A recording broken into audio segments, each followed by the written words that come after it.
The Istanbul Cipher, Chapter 1, Subpart E. After the team scattered to their corners, Ayla to her spreadsheets, Emre to his code, Layla to her notes, Sibel stayed behind. She sat cross-legged on the floor by the wall, a frayed, cloth-bound album open across her knees. The light caught the plastic sleeves unevenly, reflecting tiny ghosts of buildings that no longer existed. I watched her for a moment. She moved like an archivist, not a teenager. Delicate, deliberate, reverent. Finally, I stepped over and crouched beside her. "May I?" I asked, pointing at the album. Siebel nodded without looking up. "They're all gone now. Buildings, neighborhoods, people." Her finger hovered over a photo of an arched doorway with cracked plaster and faded tile. "That was my great-grandfather's hammam. His name was Nico. He lived above the bathhouse with my great-grandmother before everything shifted." "Shifted?" "Changed names, changed maps, changed stories." She flipped a few pages. "We were told not to ask questions, not to dig, but I think the truth's still in the ground. Just waiting." Just waiting.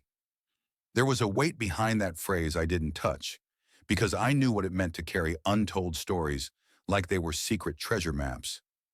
I eased down beside her. "You know, when I was your age, I used to believe history was finished, that it happened and we just studied it." Siebel glanced at me sideways. "And now? Now I think it's still happening. Every time someone chooses what to remember and what to delete." A silence fell between us, but it wasn't heavy.